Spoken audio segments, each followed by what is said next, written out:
Hello, and welcome back to Dev Game Club, a weekly podcast in which two veteran game developers look at games from the past to discuss their relevance and impact today. I'm Brett Duville, and I'm joined as always by my co-host, a man who isn't going to renew his library card if they keep trapping the place. Tim Longo. I tell you, man. Yeah, I'm not going to use that library. Oh, my goodness. Yeah, that's a rough one. Yeah, well, especially if you're trying to get to the upper floors, you got to be jumping off this and that, bouncing back and forth, try to get to those upper levels where the really good books are stored. Right. Yeah. We, of course, are talking about Prince of Persia Sands of Time, in which a library featured prominently this week. So just so people know what the heck I'm on about. There was a nice moment, a cute little moment with her reading from one of the books that she's while she's waiting, because in my case she was waiting there for quite a while, and it kind of made for a nice moment where she's read a poem or something, and he responded to it, and there was some in his back and Prince forth banter. Yeah. Yeah, he's definitely become more of a jerk as time has gone on. But there's a little bit of, I guess, weird romance budding as well, which is kind of awkward. But anyway, yeah, the library is definitely prominent. Yeah, we could either do the library or now transition into the romance. Either way, kind of a clumsy transition now that I've done it that way. Yeah, I mean, there. In fact, the chapter. I mean, we might as well just hit the romance stuff really quickly. But sure. The chapter where it's introduced, I noticed, the name of the save location is actually something like, "What did you call me?" or something like that. Exactly. Yeah.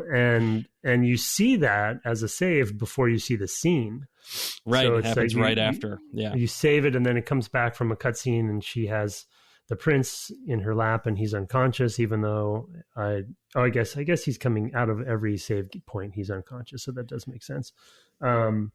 But it was just kind of a little awkward. And then she's kind of like caressing his hair and kind of saying my love and please come back to me and this kind of stuff. And then he wakes up and then says, what did you call me? And she's, brushing it off. She's all business. She drops him on the floor. Yeah. Yeah. So it's like, up to this point, it's been sort of that witty banter and back and forth. And see, but what the game is really about, Tim, is the fact that women mature sooner than men. Oh, I see. Is that so? That's what this is all. Yeah, and of course, she's way ahead of him socially, and he's a dick. Yeah, probably into his late 20s. It's just for sure. It's chromosomal damage. Half the race has it. What are you going to do? Well, and then he's literally after that scene, he says something to her. Like at the end of that scene, he says something. I don't remember exactly, but something. Snide. Something snide to her. Some put down, yeah. Yeah, and then she frowns at him, and then the scene cuts. So it's like very, very sophomoric or adolescent or something, as far as that goes. So I don't know where, I can kind of, obviously it's not a game about a deep romance or deep story, so I'm not too surprised that it's this ham-fisted, and I can obviously see where they're going, and now I'm obviously forming hypotheses about who he's narrating to, et cetera, but I feel like they don't have a lot of time to really pay this off in a good way, so yeah, I think it's hard to do. One thing I do like about it though is that he'll go off because they're separated so frequently, as she finds other ways to get from point A to point B, as really just a sop to the not having to implement a full companion AI that has to do every space in the game, which because they mostly script those things. Whenever he's away from her, especially at this point, he starts talking through things, right? It's like, you could sort of see this character's probably never really been around women because it's such a patriarchal culture or whatever. And like, this is the first time. And he's just like working through all of these feelings that are suddenly coming up in him and all this stuff. So and he'll talk like while he's over and he'll be like, why am I talking to myself? Yeah. And things like that. So they're trying, I think, in the constraints of a video game, particularly this sort of video game at the time, I don't think it's terrible. No, and they're trying, and it's more than a lot of games in this space did. I mean, kind of, it was much earlier, but as a, I don't know what's a contract. We talked about Tomb Raider, of course. Soul Reaver, and using Soul Reaver series as an example, it's a lot more over the top from a story perspective, right? And gothic, Right. So so it's like easier to have those sorts of. There's no need for subtlety, but for the era and for this genre at the time, there's definitely more going on than a lot of other games had going for it. So there's that. I mean, to some degree, the progenitor to the Uncharted's of the world, right? Yeah, where exactly. Relationships Yep. relationships were actually fully realized for the time, and so you can kind of see the progression. So there's at least some seeds planted here that. And I have to remind myself of that, of comparing it. I don't want to compare it too much to the modern day versions of these games.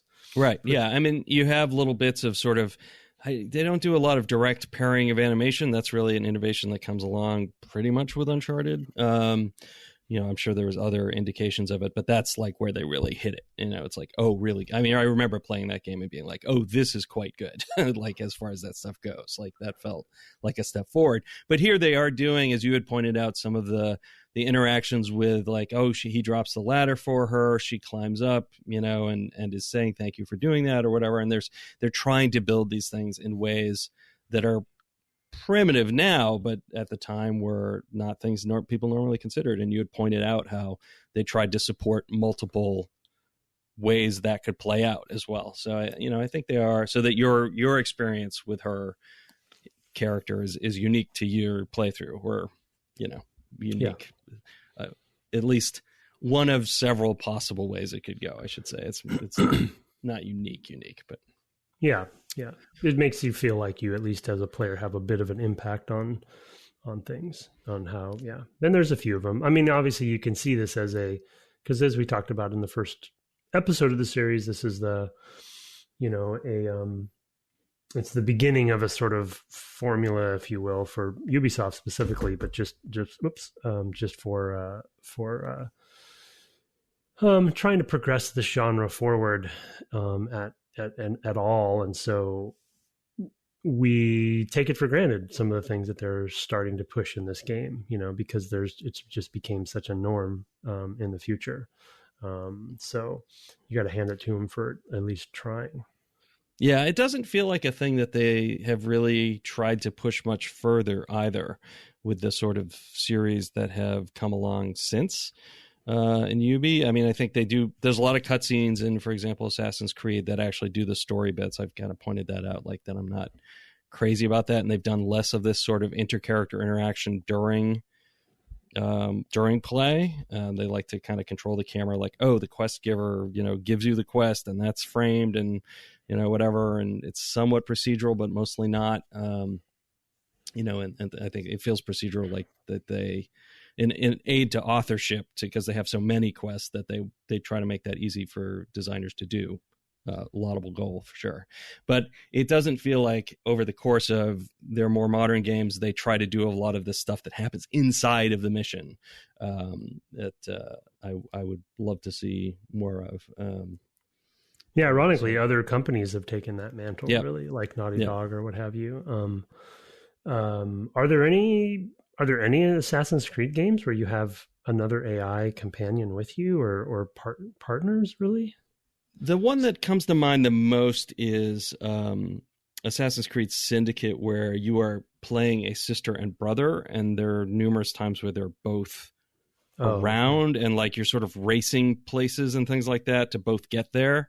But that's a very minimal kind of, and it's more like, I can beat you type stuff. Like, I mean, it's very limited. So there's really not, and all of it really takes place in as I said, cutscenes. Either, really big story advancing cutscenes, or even just the little quest introducers and things like that.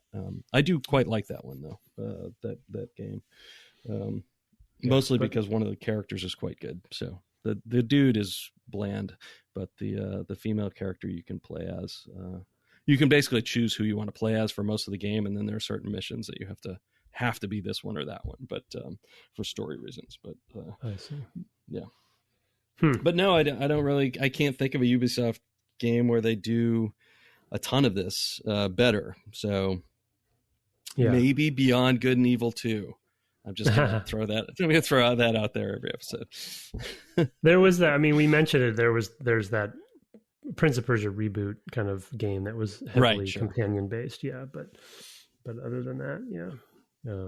But yeah, I mean, they've left this franchise behind. But I still, this game has had its impact for sure. So on the genre, and like I said, clearly, Crystal Dynamics had some influence, or was influenced by it, Naughty Dog as well. And so this, it's definitely cast the shadow. Well, speaking of casting shadows and crystals, let's talk about the library puzzle. Yeah. Yeah. Not my favorite puzzle so far for a couple of reasons. And I guess we should break those up. But how did that work out for you, that room? Well, I think if I were to summarize my my frustrations with the section, because as we've talked about in this series and other games similar to it, I'm definitely a fan of very like holistic room puzzles or area puzzles. There was another section. What was that other? The bathhouse section maybe was another one we talked about last episode or something. Right. Yep. Where there was some interesting stuff going on, but I mean, I applaud the goal of this section, but I think it's just the visual language aspect of the room. I think it just was unclear enough times to get me sort of off course about sort of the order of operation. And with the light puzzle specifically, there was some new, I guess for me, there's some new introductions of, I guess, objects that you can interact with that were, you kind of have to figure out on the fly, right? Like for instance, not the light and the mirror specifically, but those crystals, I kind of was right. Like, how do these crystals work? Like I don't think we have ever seen one of those things before, so if we did, it was between our last session. And so because we had our bonus episode, I have forgotten, but it's just like, I think I'm doing the right thing, but I don't have enough positive reinforcement that I'm doing the right thing. So there were enough moments like that, and then combined with some of the balance beam stuff, which is not my favorite as well. Now that they've introduced the balance beam, the combinations of that. There's one rope that's on the critical path that is the same color as the wall behind it, and so you can't see. Yeah, you can't really. It's hard to see, at least on my PC. So it's just a lot of little things really that added up to kind of like just confuse me on where I was supposed to go and what I was supposed to do. But yeah, I sort of feel like one of their goals might have been to just give you the last puzzle. What I mean is they've introduced some new elements, and rather than like give you a room that has just one light reflector, and just one light, I don't know, one of those crystal things that shoots there, or activating a thing and like building multiple rooms and making more complicated puzzles from them, they just give you the end puzzle, the last puzzle they're going to give you. It sort of feels that way with the there was that puzzle with the guard who's telling you, oh, you have to move the things into place and follow with the moons, those maybe in the first section of the game that we played. So you have like, they basically just jump you to the end of the puzzles, the chain of puzzles. There's no like teaching you the language of the puzzle. And on top of that, they throw in a wrinkle that you would see in a later puzzle, which is one of these things gets used two ways. And for me, that was frustrating because I thought all three of the things had to be lit at the same time. And I spent a lot of time being like, how could I possibly do that?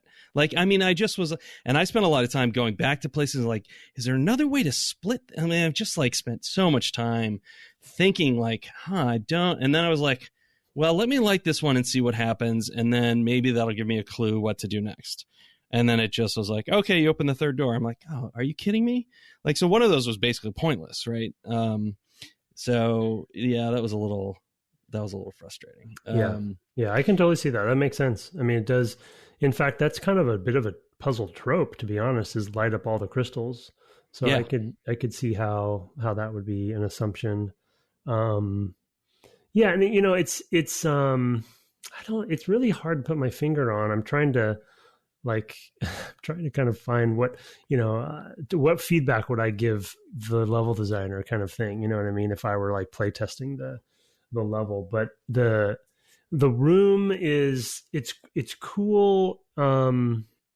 It's a cool room because it is so open and kind of big and holistic, and like you can see kind of all the pieces from most places in the room. But also because of that, there's sort of like enough options around you that give you enough potential red herrings on what to do, and they try to mitigate some of that by, for instance, having the balance beams crumble that you don't need to use, so it's sort of like guiding you if you go kind of critical path.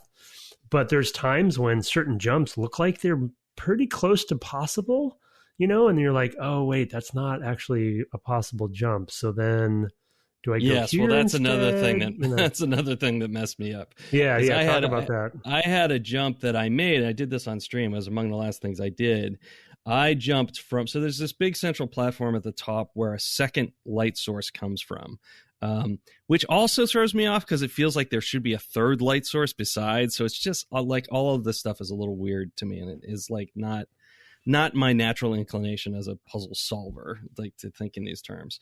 But the reuse and then having just two sources of light for three destinations.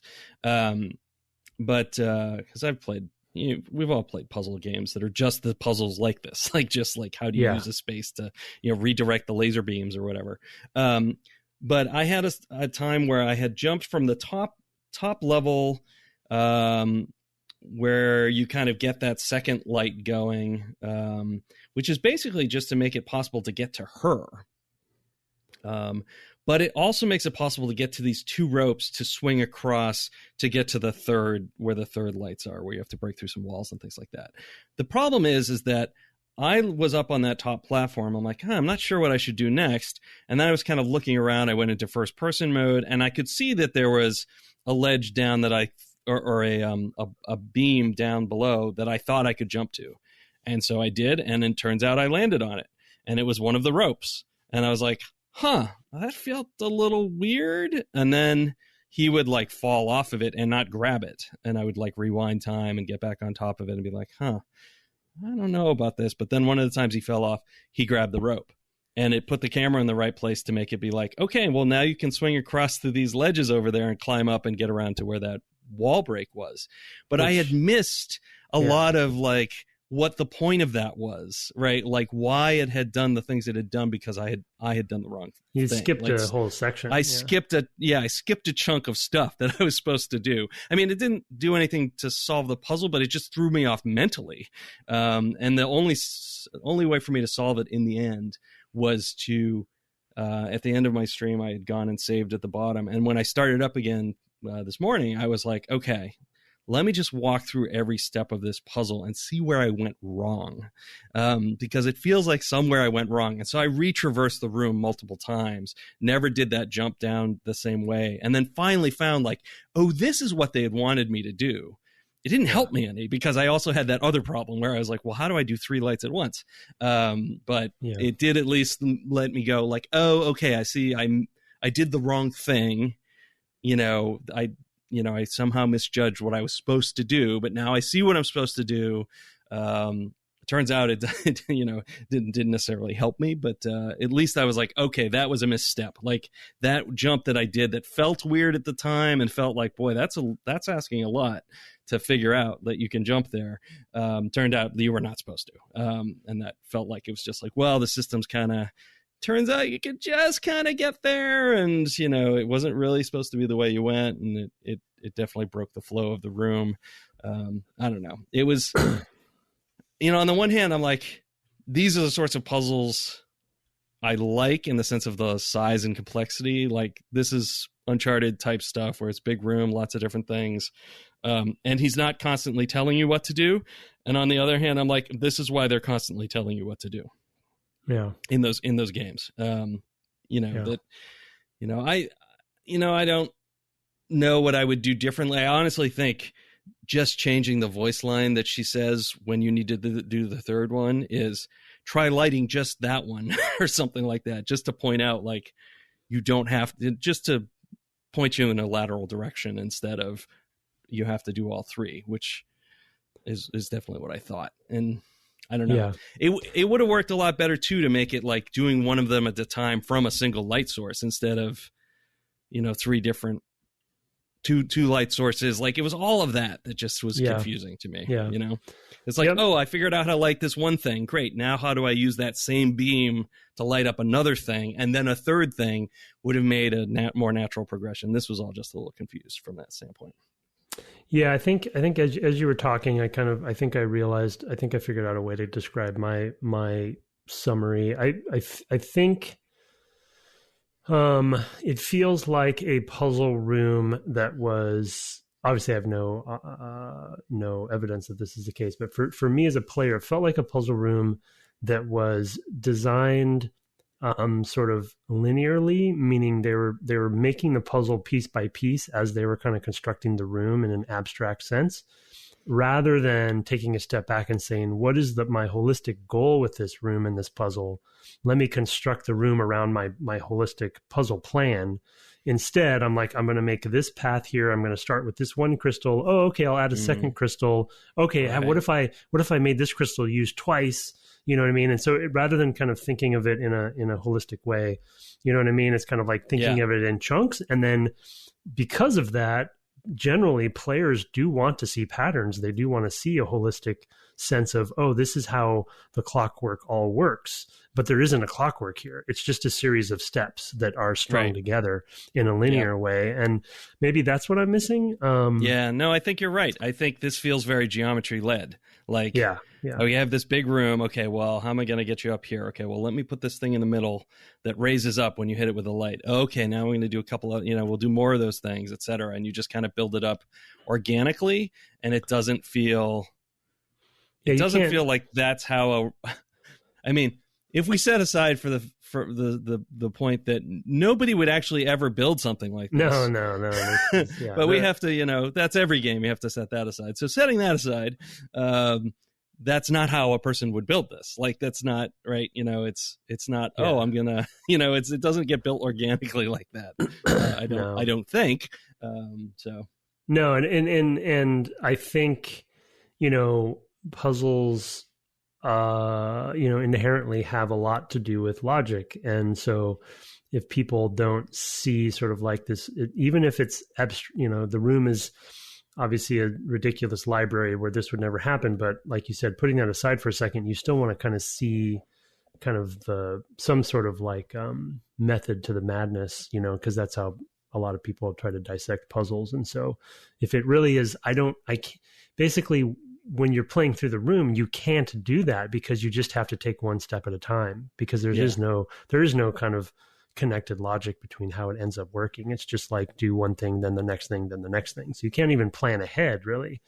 And so that's why, I mean, hypothetically, if you had got like the example, like a really well designed room like this, with the example of where you've jumped onto that beam in the wrong order and skipped a bunch of steps.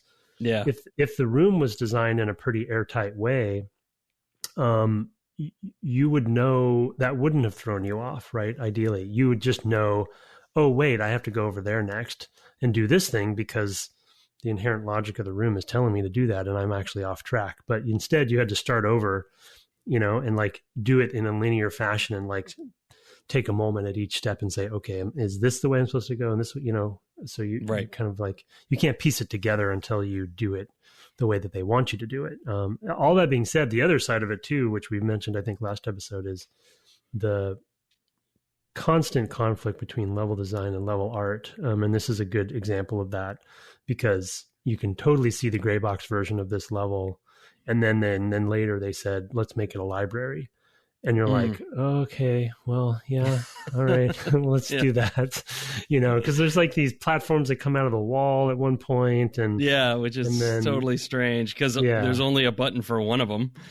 Yeah, like, how exactly. How does that work? Like, what about the two that are next? How do they get to those books? Like, I miss browsing at my library, I guess is my point. But yeah, I mean, there's a lot of that, like where the space, the language of the space doesn't make any sense for what it's trying to convey. On the other hand, though, there's two other rooms that I would call out that I thought did a much better job. There's that sort of like, I think the save point was called Below the Reservoir or something. It's like a kind of a cistern-y kind of underground area with like with all the waterfalls, and you have to jump between. No, it's just an architectural level with like a. Yes, yeah. I remember with the cut ends into the wall, and like you had to jump. And it was the introduction of the rope, basically. I think the first time you use a rope. Correct. Now that one actually, because it had rope introduction and some balance beam introduction stuff, and so the balance beams actually look structurally like they are supposed to be there. The pillars look like they're supposed to be there. There's ledges around the pillars, and some of them are broken, and some of them are not. So even though you eventually kind of do go in a linear fashion through that room, it still felt like I could stand at the bottom of that room, in the water, and kind of look up and kind of like grok what I was going to probably do, because you see like an opening over there that you'll probably go through. And so even though it was linear, you know what I mean, I was able to understand it more because it was more holistic. The other room, which a little less successful, but definitely way more successful than the library, was the observatory, which is after this, which, is simple and at the end of the day, but the concept of like turning planets with mechanisms and some support structure that I could swing on, not too far of a stretch for me. So it's like, okay, I'm just going to move the observatory around until I can get it through the room. That I thought was pretty cool as well. So one thing I liked about the cistern that you mentioned is that, or Under the Reservoir or whatever it was called, was often you recontextualized once you got up off the ground into some of those spaces that you saw, and you had to think, okay, actually, no, I can't do what I had in mind.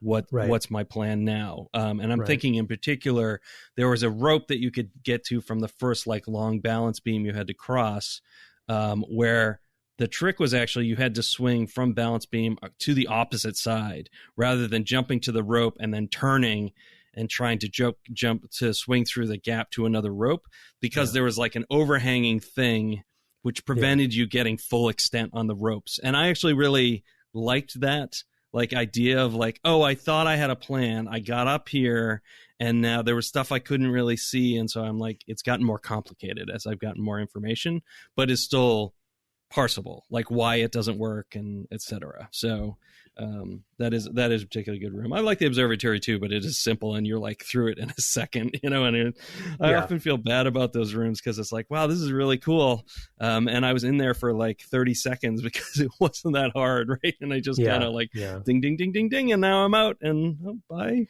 cool room that you spent a lot of time setting up. The observatory, I have a suspicion because the second crank switch that you rotate to do the final rotation of them to get out, it did a lot of like rotating of the planets on that one. They felt like almost like too much, and I'm really wondering if that was a short-circuited puzzle that was much more complicated, and then they just simplified it and said, okay, well, we're just gonna turn two of them, and then the last one is just gonna put them all into place. You don't have to figure anything out, right? Because I feel like you could have totally made that puzzle way harder by just having to figure out where to place each planet at the right place and blah blah blah. So I could be wrong, but or to do things like where it's like, oh, you have to go back and forth between the two of them, and like, oh, that's what I thought you were gonna do. I totally thought you had to do that. So.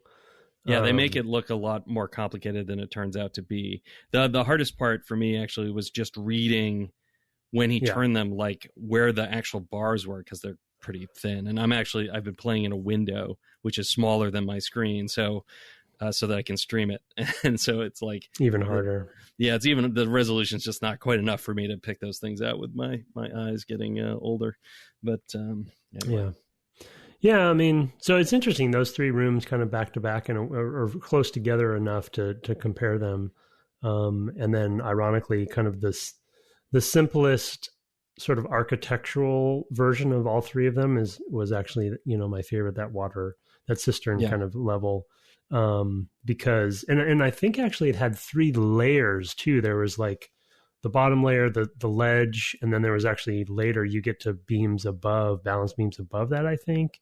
I think you're right. And then you kind of end up going around the edge of it, and then eventually you go through one door and kind of out into a sub room where there's some traps, and then you kind of come up above, and then you exit.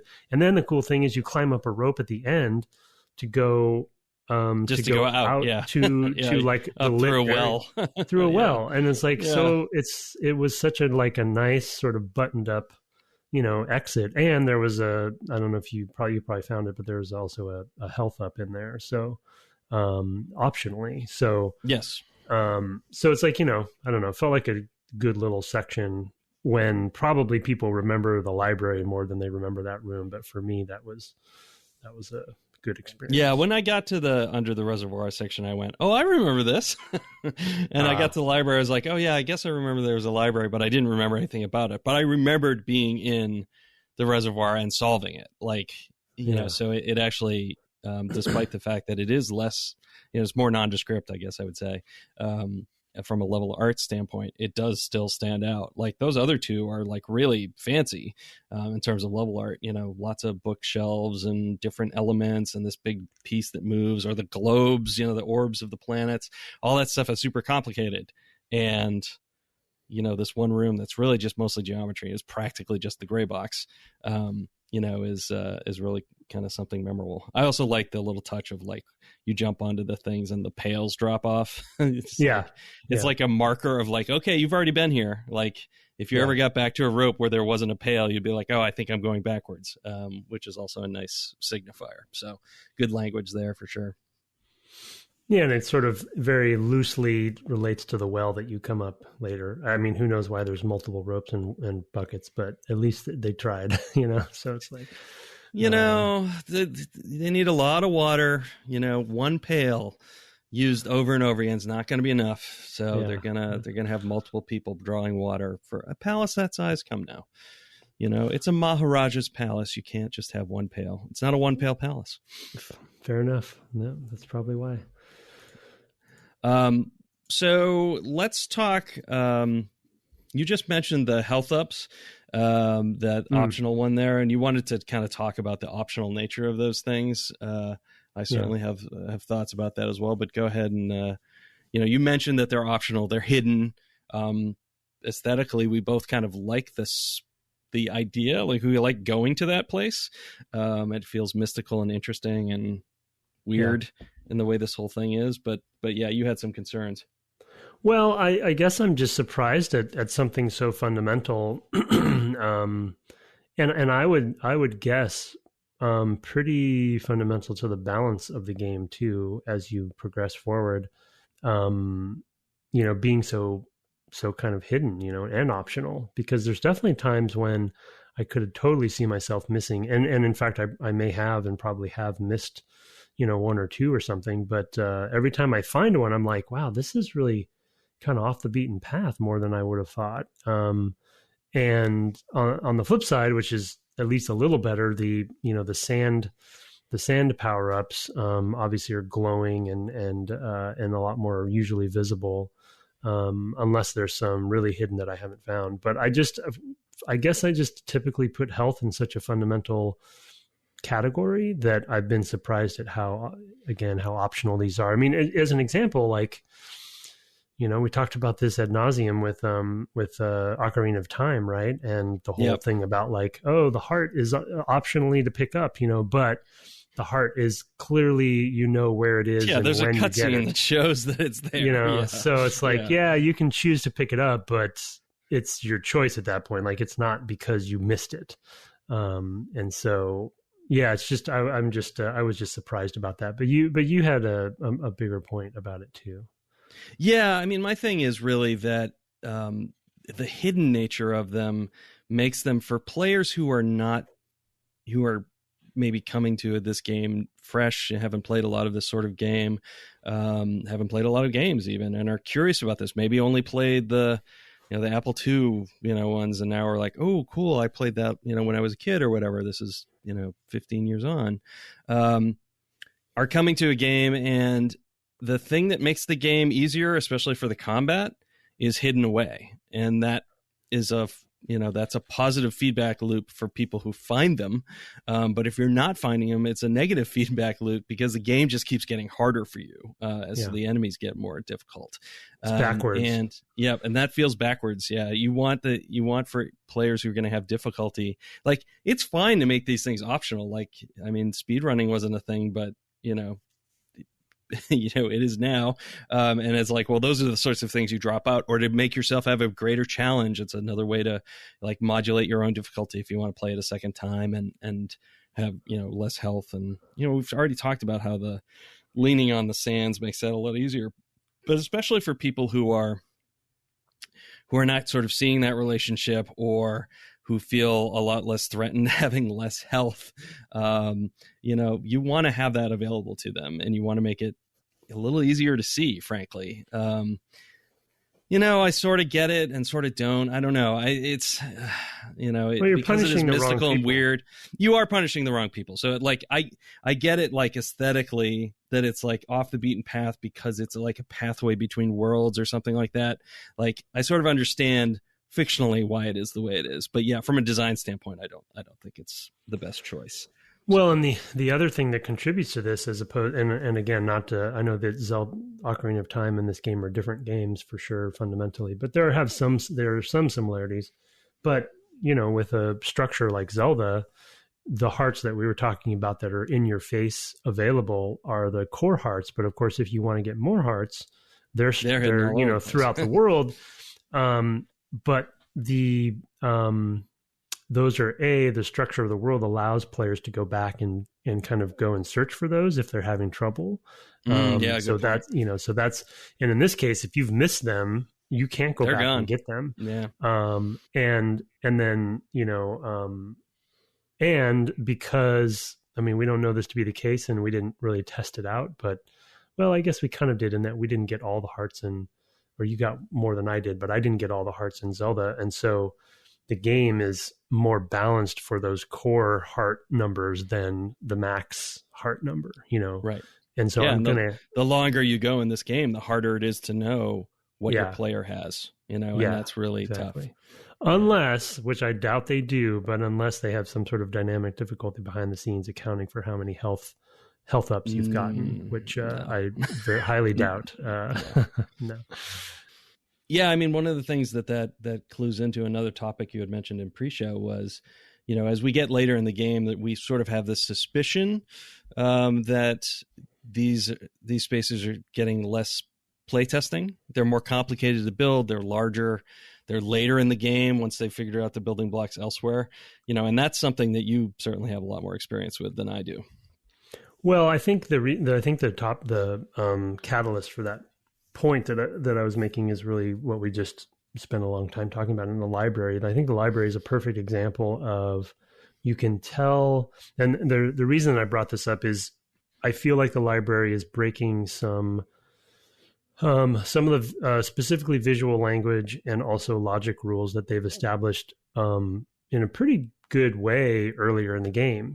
So it's like those sorts of things would get caught more often with more playtesting, right? And I'm not even just talking about external playtesting. Like, I'm guessing that even on the team, people didn't play these levels as much as the earlier levels, and so team members might not have even caught this stuff. If we're like, well, that's kind of, remember we kind of were trying to stay consistent with this rule, and this is breaking that, and sometimes you just got to move forward, and the level's got to get arted, and you kind of just got to go, and so I feel like as other than the library, there's probably some other examples I'm not thinking of, but I feel like as we're progressing, which I'm completely not surprised by, like, this happens all the time, and it's like it's hard to not feel for them, anybody in this making these kinds of games, but you can just, I guess I can just feel that these sections got a lot less time on sticks, so to speak, and thus those sorts of rule sets were not caught as much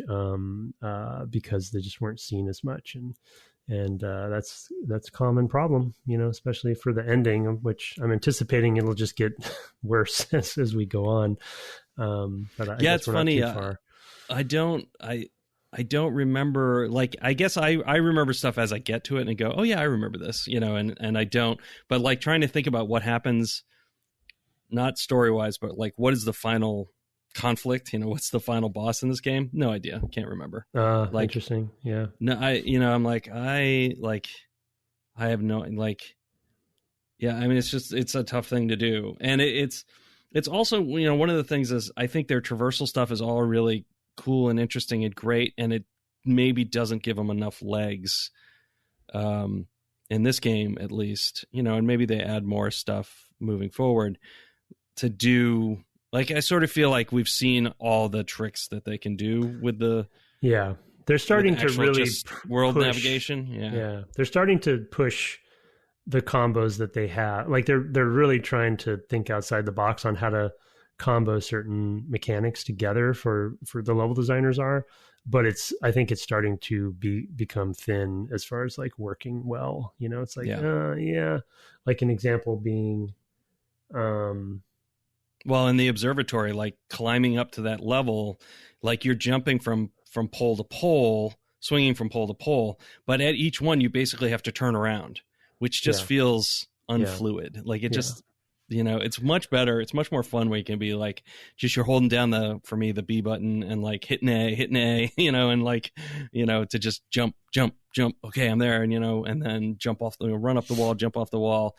Fluidity, and whenever you have to turn around like that, it feels like there goes my momentum. The rope's a good example too, right? The rope in general, I think mechanically it's pretty clumsy, and there's a lot of like different button inputs to do different things with it, and then you have to swing, and then there's camera relative, and so you're like, where am I pointing? There's actually that one room where you actually have to jump off of the rope and hit buttons on the wall and then jump back onto the rope as it's swinging. Yeah. And it's like, wow, I've never done that before. And then there's spikes below me. So like, please teach me to do that before I have spikes below me. Yeah. And then also, I don't know if you noticed, but the FOV in that room was fooled with. So it looked like a kind of a fisheye lens. Yeah. And so the cardinal directions for the camera were actually not clear. It actually looked like they were kind of you were swinging at an angle because of the fisheye lens FOV. I mean, it was cranked up, probably because they wanted you to see more of the landmarks. You got to be really careful with spikes. That. Yeah.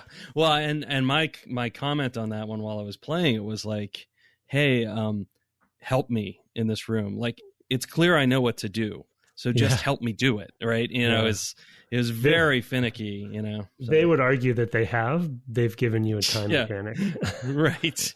but I have a sub point I forgot to mention in pre-show really quickly. The problem with that, and that is actually that room's a perfect case, at least for me. Other than combat, there isn't another way to replenish your sand unless you've found a fairly infrequently placed, in world recharge, another sand, power up or whatever. And that gives you all your sand back. But when I got to that room, I had very little sand left. So like, I didn't really have many options. Even though technically I have like 8 bubbles or something, so I should, but like, I think I wasted a bunch of them in my previous combat and blah, blah, blah. So it's like, I am now wishing, and I wouldn't be surprised if in later versions of this trilogy they add something like this, but I'm now wishing that there was a way to replenish my sand outside of combat, other than just the power-ups, or they need to put way more power-ups in, or something. Yeah, something. I mean, just having it replenished, I mean, one of the things actually we've talked about, how the companion rather helps you like know where to go next at times. I actually have noticed they also put a visual effect near the floor of where you're supposed to go next. It like looks like sand. It's like, why not just let you wade through that and sort of get some I of it thought back. I thought that was going to be a thing. Yeah. When I first saw that sand, I was like, oh, this is going to be sort of a minor power up kind of, replenishment.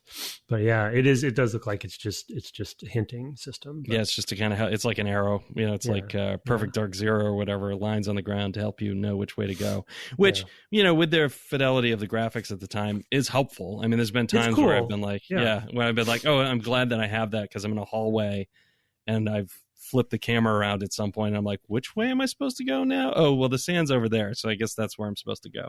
So that can be very helpful. But yeah, anyway, those are definitely related to that. But go ahead. No, well, I was going to say there was I think one other one that I had that I wanted to bring up was sort of camera options and camera. Exactly where I was going. Okay, good. Yeah, this one probably won't take too long, but and I think from last episode I kind of mentioned this and it sounded like you weren't necessarily using these very much, but for me, I started to kind of rely on them, and it's probably a bad thing, but there's multiple different camera modes is actually a better way to put it that are happening in the game. So there's obviously the scripted cameras that are either camera designer or level designer controlled, and those are very specific based on where you are. There's resetting your camera, which is basically behind the character that I have mapped to a button. There is the alternate camera mode, which is usually every key room. Really, most rooms in the game I found have a pre-scripted kind of Resident Evil style camera that is like looking over and kind of viewing the whole like bird's eye view of the puzzle room, and it's usually pretty nicely pulled out so you can see a lot of it, and you can still move the prints around and do stuff. There's the first person as a mode as well, which I've found limited use for, to be honest, because you can't aim it. At least I haven't figured out how to aim it.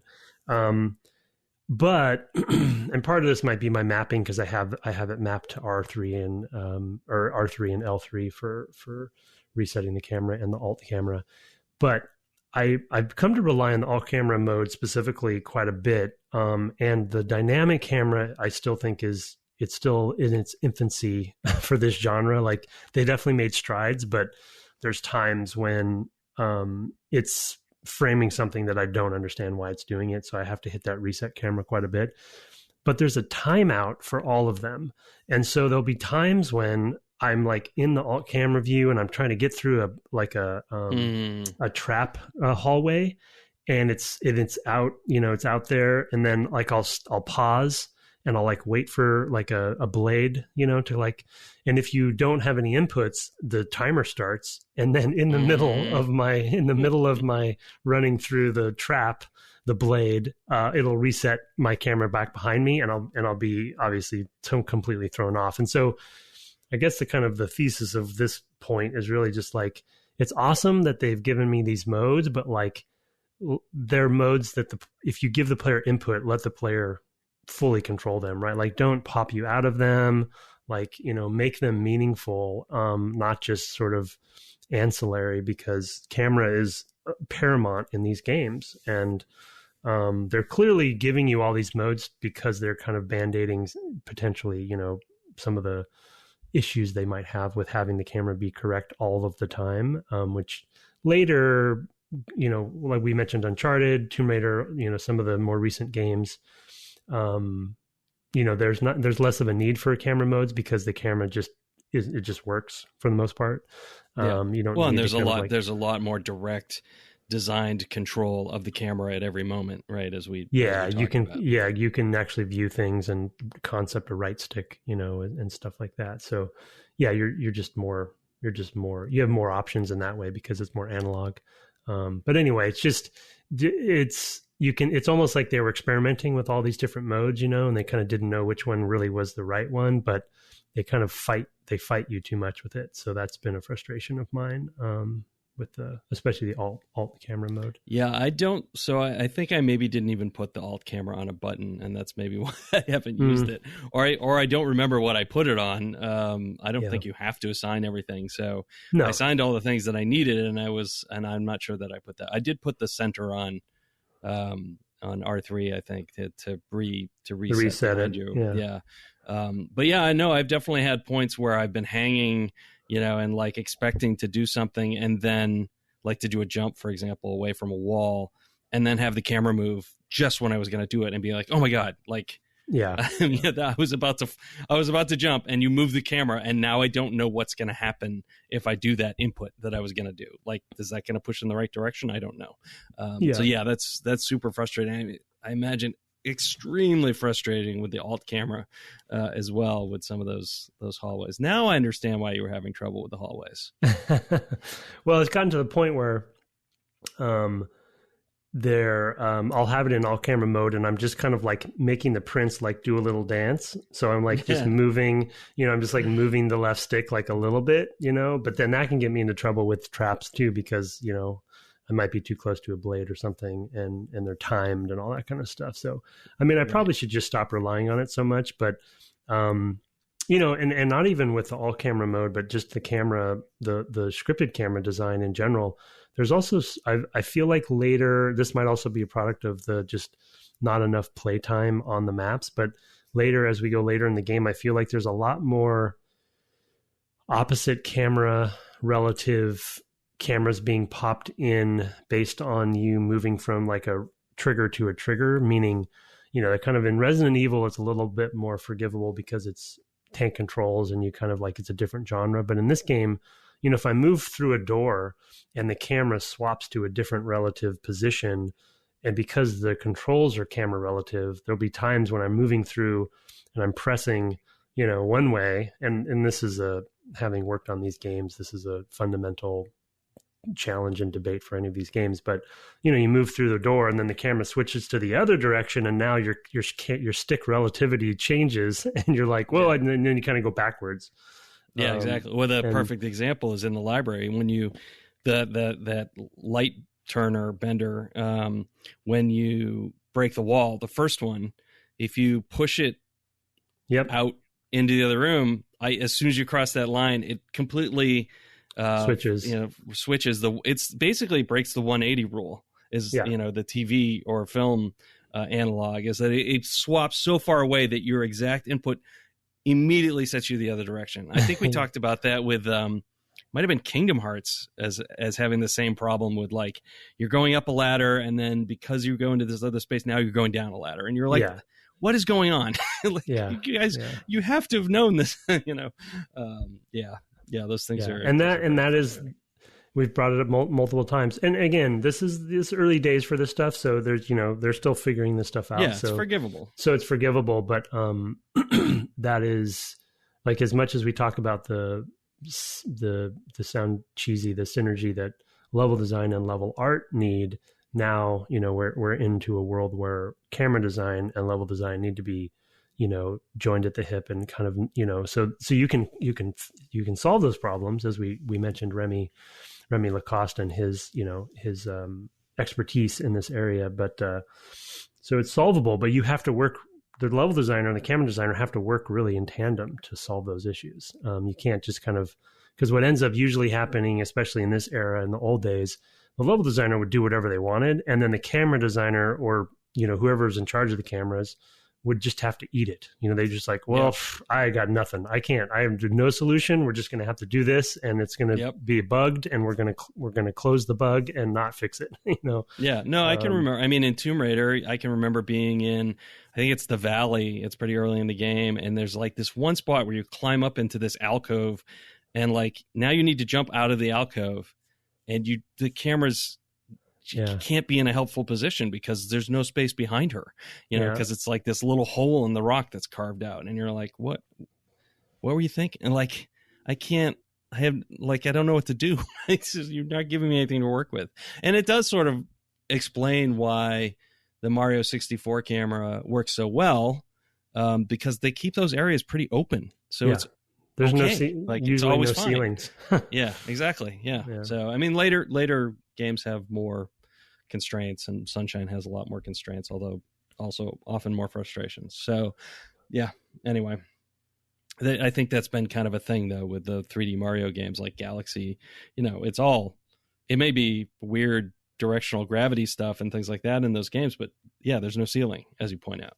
It's always just like there's all this space around you, so it's fine that the camera, that you have to fiddle the camera a little bit more, and it doesn't jump. It's always you, and then you press a button if you want to center it, and instead of doing anything for you. So anyway. Yep. Or it does it in very clear ways where it knows, like, okay, well, you've entered this space. He's going to stop moving, and we're going to move the camera, and then you got to start moving again and things like that, so that you have a moment. Anyway, that is, I guess that's it for our Prince of Persia discussion this time. Next time, we're going to finish the game and do our takeaways and things like that. So, and we'll have probably more story stuff to talk about as well. One of the things about this sort of game is that as we get into the middle, we're like really talking about individual level design pieces and trying to pick up other things from that, which makes it tricky. But yeah, we'll be turning to that next week.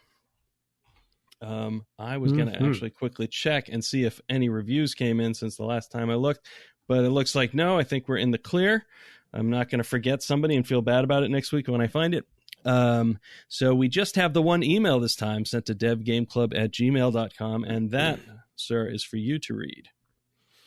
Yes, subject Sands of Time, and I think Brett noted here a little bit edited for length, from Artemis. Just slightly. I just took out, I think, a couple sentences, but okay. I did want to note. Yep. Hey, devs. Glad that you guys are going through Sands of Time. This was one of my favorite games of its era. Excellent writing, voice acting, gameplay, great level design. Traversal was as fun as combat. Combat was rather varied in its tactics. Just a gem of a game. A few mechanical things to help you guys out a bit.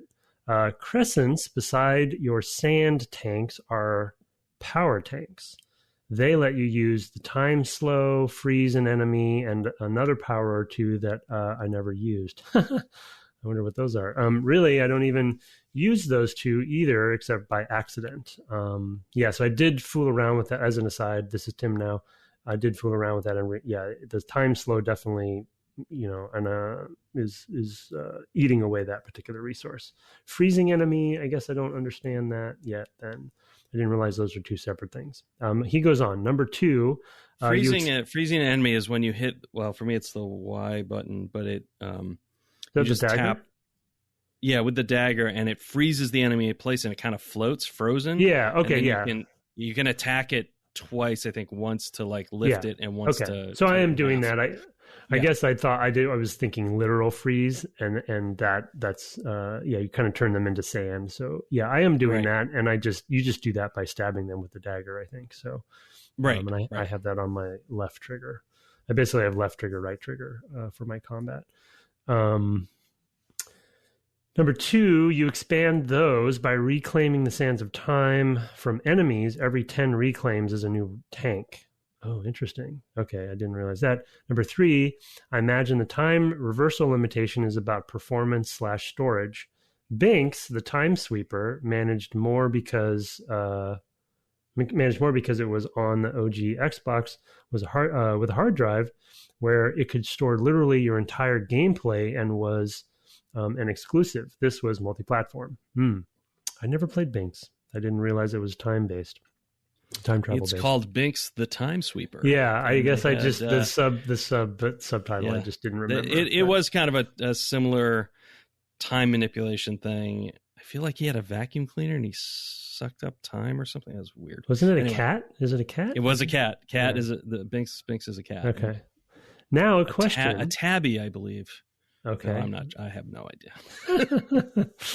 Now a question. I just finished your God of War play. Yes, I know. Should have been a Persian. Nice. Well done. Yeah, that's out. Too late though. You missed the joke. I know it's too late. You can't go back. Oh, if only you could turn. Do you ever wish you could rewind time? Yeah. Okay. He says, "I just finished your God of War play. Yes, I know I'm way behind, but what do you want? We can't all be aware of when a new podcast drops. We will enjoy. This is the game I most consistently compared to Sands of Time. and have lamented its overshadowing of Prince of Persia trilogy. To me, it feels God of War gets by on spectacle and appealing to teenagers who thought that maturity meant bloody spectacle. Yes, it had writing that made it a Greek tragedy, but no one ever talked about that because that was basically as important at the time as the story to Doom. And we all know how Carmack felt about stories in video games. Oh, okay. Throw a little bit of shade there.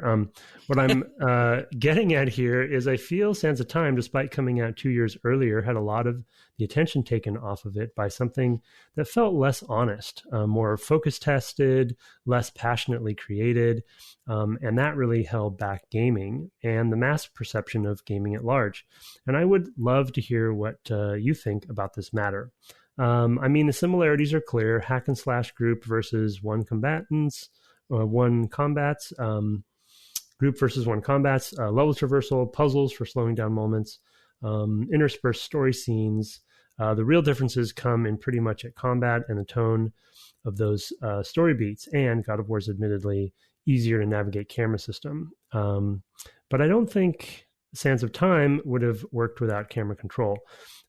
Just wish it had felt better to use. A nebulous question, I know, but a topic of discussion I don't find enough people to interact with about, even if spaced out by an email and a later episode. Thanks, Artemis. Yeah. Yeah, you know, I was thinking about this since this email came in about why this game did not hit quite as big as God of War did, because there are some similarities. God of War pulls back more, and of course the bloody spectacle, I think, was definitely rewarded by the masses. And tell me if this is a stretch, because it may well be, but it also feels like this is only a year and a half or so after, maybe close on 2 years, but in the shadow of 9/11 here in the States, which I think might have made this a tougher sell for Ubisoft to the big American market. I don't know if that's too big a stretch, but we are also the country that had to rename French fries to freedom fries. So, it's very possible to me that it was a problem. Yeah. I don't know.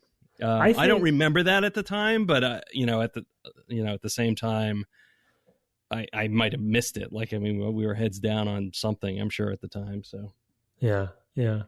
I don't know. I don't know. I don't know if that's a stretch or not. Unfortunately, I feel like there might be something to that theory. But I mean, my personal opinion, and it has been this for years, and I'm sure on the God of War series that we did, I hopefully I mentioned it, but I'm not a big God of War fan. I don't really like Kratos as a character, and I think to his point, the harsh reality of it is, I think that the tone and presentation of God of War really was part of its mass appeal. And he mentioned, ironically, Doom in this mail as well, right? And Doom is another example of just plain old violence and killing stuff, and there's really no, and Prince of Persia is, I mean, it's a game kind of about a narrator telling a story, and there's subtlety and there's it's got a very storybook feel, and it's and as we talked about with the trilogy, the next couple games they try to darken it up, right? Which could have even been God of War, probably was God of War influence. Also, God of War is much more arcade. That and Max Payne, I think, as well, was another thing at this time that was super gritty. That was definitely the direction things were going, Everything Jack 2 was gritty. You're like, really? Yeah, everything was. I remember at the time, are you kidding me? And in fact, I tried to play that game, I don't know, actually when I was out in Seattle. And I was like, I'm not feeling it. I just was like, I don't, anyway. It was of the time, yeah, and I think that you see this trilogy and you can see them struggling with the same thing, but this is, I think the irony is that I feel like this game probably holds up better over time and probably will end up being more timeless because of its, like he said, I thought he put it well on kind of more of an honest game, meaning that they had a vision behind it and they stuck to that vision, and as we talked about, I think in the first episode, it's very very holistic in its sort of time feel and the narration and the save system. Even, you know, he talks about, oh no, it didn't happen that way. And as you said, where it didn't even dawn on me that they were going to contextualize the narration by the end of the game, and the fact that I now know that they're going to do something with that by the end. Like that's even another example of that sort of brilliance of it. So I totally understand where he's coming from, this game having a dearer place in his heart. And I think, you know, God of War is much more arcadey. You know, it's a lot like, it's to his point about spectacle, like it definitely, you can play on hard and have a lot deeper of an experience in God of War, but also you can button mash your way through that game and feel like literally a god. And, you know, and unfortunately that does resonate, to massive power fantasy, right? I mean, and this game is not presenting it as a power fantasy in the same way. No, I mean, it still is like, you can do these kind of crazy, amazing things, right? But it's presented in this sort of innocent way, right? Hopeful way or something like that. It's just a lighter touch. And I will say, to touch on the Carmack quote, for those who don't know, he said that, you know, video games need stories like porn does or something like that. I don't remember the exact quote, but it's along those lines. And that's just a very self-serving comment, because they just suck at telling stories. Like, they're just not good at that, right? I mean, yeah, go ahead and say that, because you don't know how to do it. Jordan Mechner actually does know how to construct a story. Now, it's very light here, and we've talked about that, and then there's, you know, that's going to develop, and we've talked about how that, you know, influences the industry going forward with some of the other games, the Tomb Raiders modern and Uncharted, etc. But yeah, story can be in video games. Thank you very much. Just because you can't doesn't mean that they don't go together. Yeah. So, you know, come on. Yeah. Anyway, that's my thing. It's like, yeah, well, of course you don't think they need to be there. You're a programmer, John. Go back to your code. Well, I think another thing he's alluding to here, or maybe he said it more explicitly, but in the mail, but the ratio of combat and traversal is different in the two games. You know, like this. Yeah, that's true. This is much more traversal. It's much more Tomb Raider in that sense, right? And there is more combat than a Tomb Raider for sure. And there's some intense combat at times, but I think ratio wise, I think there's a lot more quiet, you know, moving through the library for, you know, half an hour to an hour or something, right? Like that. That's just not something you'd see in a God of War game. They have some of those moments, but to be honest, like the puzzle moments, and like we talked about the terrible balance beam section in hell or whatever, like those stand out in God of War as like not belonging, in my opinion. Yeah. Oh yeah, totally. And I think they probably end up doing less of those over time. I didn't really play much of the series, but no, they definitely do. I think they realize like, oh yeah, it's a power fantasy. Maybe not make me feel not in power. Yeah, I've played all the mainline games in that series. I don't know if that's to my credit, but I have. And you know, there's stuff that I really appreciate from a craft perspective in those games more than I necessarily love the game itself. Like the art direction and like pixel density and stuff like that. This is fantastic. Like, sure, yeah. Whoever's doing those sorts of things is really good at their job. And it's less for me about like the spectacle for me is like, wow, look at how they make that Titan that is like 60 times my size look at the same like relative to pixel density as I am. It looks amazing, and I'm just like, wow, how'd they do that? You know, that's like a craft thing that I see in those games often. And same with the more modern one. It's like, wow, this kid, you know, this AI, you know, companion is really good, and was probably quite hard to do. Anyway, but yeah, I appreciate the email, Artledge. Yeah. Thank you. It's a good topic to bring up, and I think there's a tone to Prince of Persia that I really appreciate, and I think both his obviously for him and for, you know, like we talked about a friend of ours, Brian, who comes on to our stream sometimes as Don't Kick Food for those who might see him, but he loves the series apparently. You said, this Prince of Persia, especially this game, I think is one of those games that sticks with people and is kind of like dear to people's hearts. And I think you can tell just by the presentation of it. So I'm not surprised to see an email like that.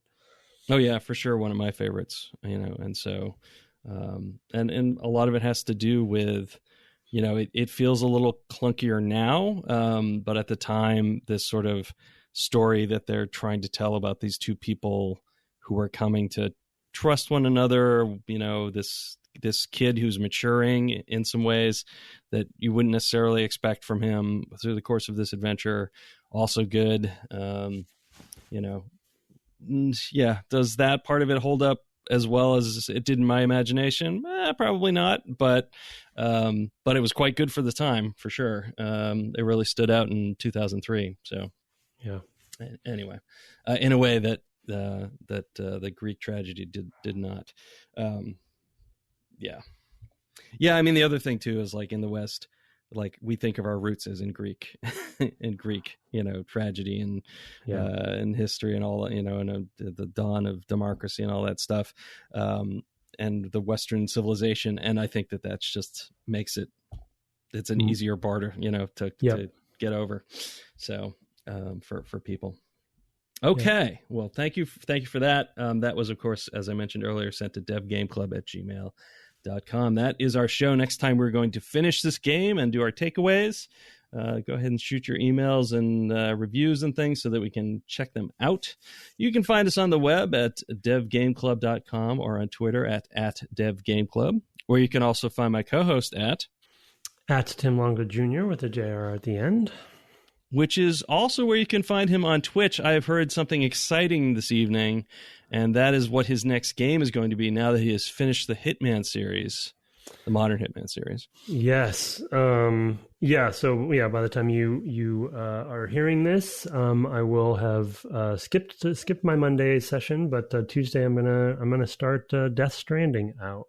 So yeah, if you missed it and you're hearing this, then go back and watch the archive. But yeah, Death Stranding. Everyone who listens regularly knows my Metal Gear, infatuation, and just Kojima being Kojima, other than some of his gender issues. But otherwise, I'm excited to play, and I've only played about 6 hours or so of it, so I'm going to restart it basically, because it was when it came out that I played it, and so yeah, come along and see what that game's all about. So far, it's all about your mother, the president. Yeah. Yep. Who is, what's her name? Leia Sadu. No, Isn't it? Bionic Woman. Who's the Bionic? No. Who's Lindsay the Bionic Wagner? Woman? Lindsay Wagner. Yep. Is it really? Yeah. Is it really? Oh, I thought it was. I actually, honestly, thought it was. She's another character. She's like maybe. She's in it. Yeah. Okay. Oh, okay. I thought she was related to the protagonist, and I didn't. Oh no, dude! You this early for a preview for people who don't know anything about Death Stranding. There is early in the game something I have played. Minor spoiler. Lindsay Wagner, who is the president of the United States, she is older, playing herself. Well, I guess she. Anyway, it doesn't matter.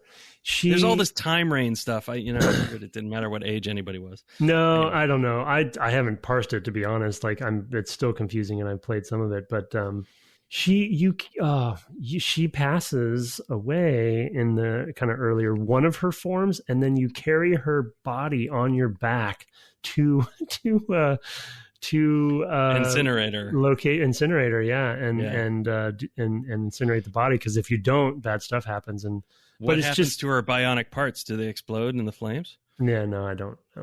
She's not the Bionic Woman in this, but the weirdest cameo cast of characters in this game as well. So I don't know. Death Stranding is a mystery still to me. I'm a big backpacker though, and there's a lot of backpacking in the game, so I'm looking forward. Got to keep your balance. Yeah, don't trip on that rock.